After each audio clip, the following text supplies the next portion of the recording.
we're looking at one of the shade structures that complements the Colinas Bluff Top Trail, which runs along the top of the Grand Palisades, or the edge of the Niguel Hills, which separates the community of Laguna Niguel from Mission Viejo.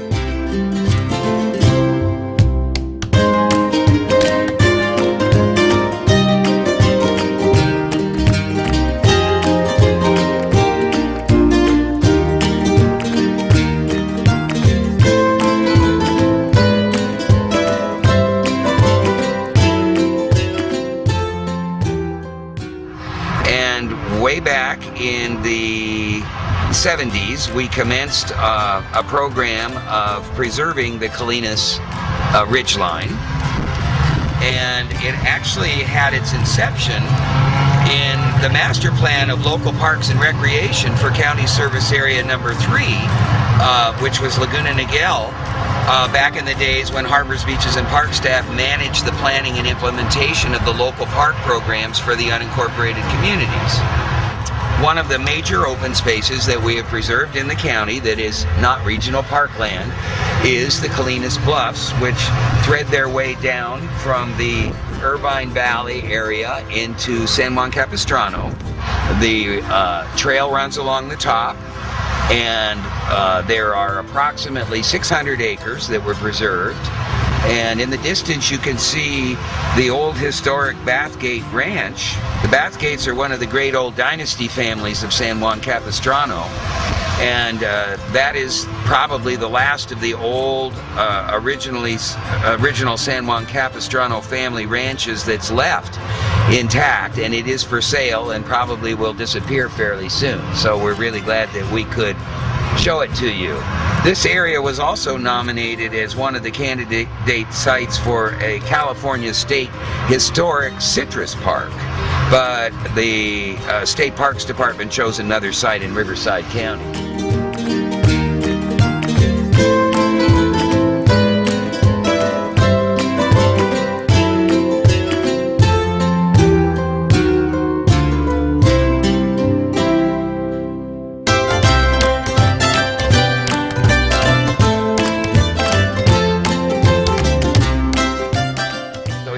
The Colinas Bluffs, part of the open space preservation program that has been implemented by Harbors, Beaches, and Park staff in the last 30 years, beginning about 1975.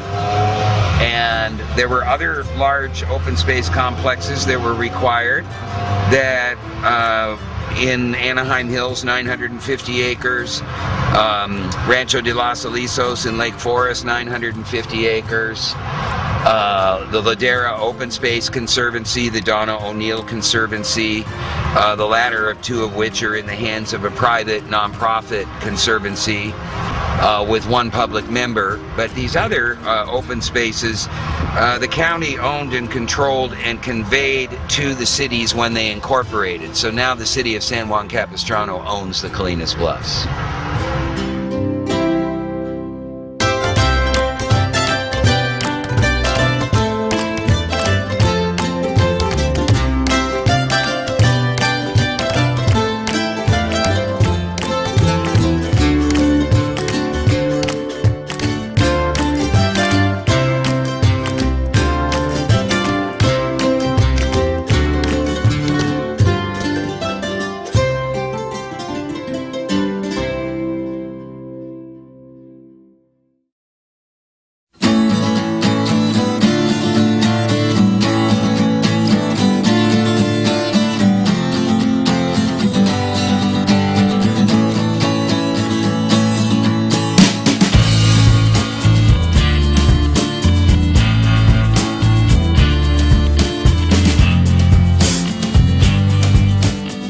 In the distance, we have Chapparosa Community Park, which was one of the 3 community parks that Harbors, Beaches, and Park staff established in the Laguna Niguel Dana Point area, along with Crown Valley and Sea Terrace Community Park, now in the city of Dana Point.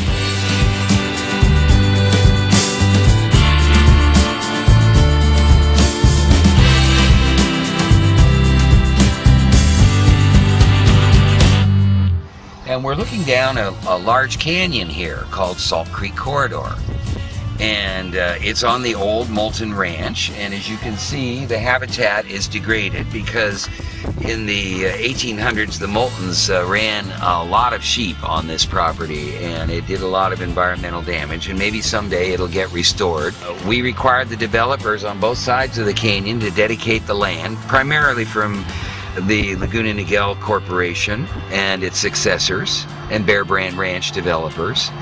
And actually, Salt Creek Corridor has about 400 acres in it and serves as a wildlife corridor connecting the essentially the Aliso and Wood Canyons Laguna Greenbelt area and the Monarch Beach Golf Course up to the Colinas Bluffs. That the hill there in the distance is on the back side of the Colinas Bluffs, and then from there up Trabuco Creek to O'Neill Park in the Cleveland Forest. And that large tunnel that you can see in the distance is actually a tunnel that both cyclists and equestrians and wildlife can use to cross under Golden Lantern Street to get over onto the Colinas Bluffs and in the reverse direction as well, going towards the coast.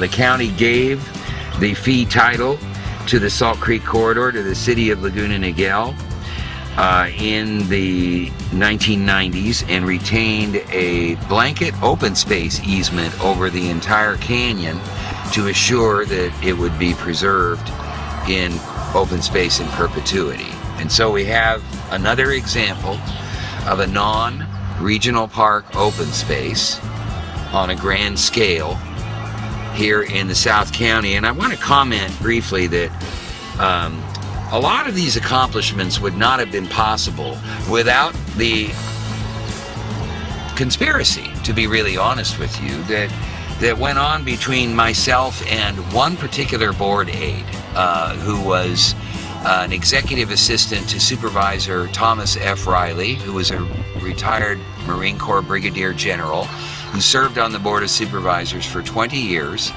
numerous times as the chairman. Peter Herman had a very strong commitment to open space. If it wasn't for his savvy of working the corridors and the strong leadership that Supervisor Riley provided to get the other supervisors to support the open space program, I dare say we would have never accomplished 30 to 40,000 acres that we've acquired in the last 30 years.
And now we're at Crown Valley Community Park, which is another example of the stewardship role that the Harbors, Beaches, and Parks program played in establishing local and community active recreation facilities as distinct from passive recreation facilities in the regional parks in the form of community parks, such as this 52-acre community park in what is now the city of Laguna Niguel.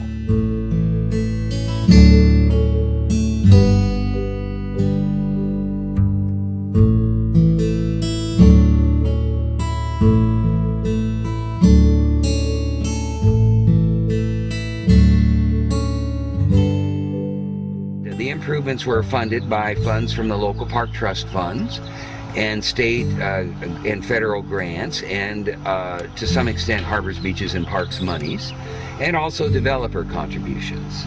And as you can see, we have a swimming complex here. The community parks also are characterized as having extensive ball fields and sports courts. And in the distance you can see the Ridgeline open space here in the Crown Valley, which was also part of our open space implementation efforts that has left the legacy of green slopes throughout the communities in the South County, such as Mission Viejo and Laguna Hills and Laguna Niguel and Dana Point.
6 months after Mason Park came into existence, the Laguna Niguel Corporation gave birth to Laguna Niguel Regional Park here in the city of Laguna Niguel.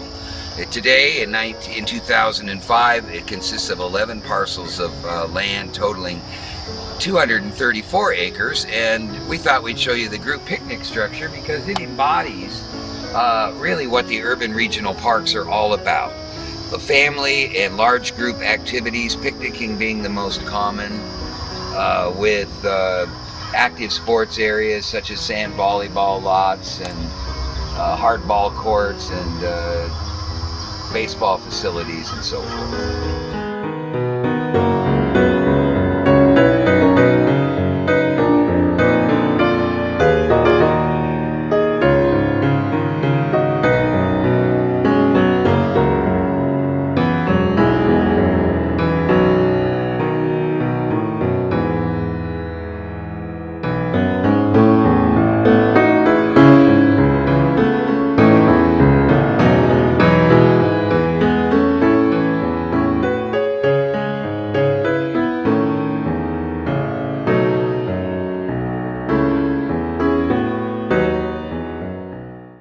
This program is among the efforts recognized in the Lifetime Achievement Award from the President of the United States in 2015. Supplemental information on the history of the Orange County Park System is included in the California State University Fullerton Center for Oral and Public History, interview number 2061 of Eric Jessen by Joanna Brand, published in 2008.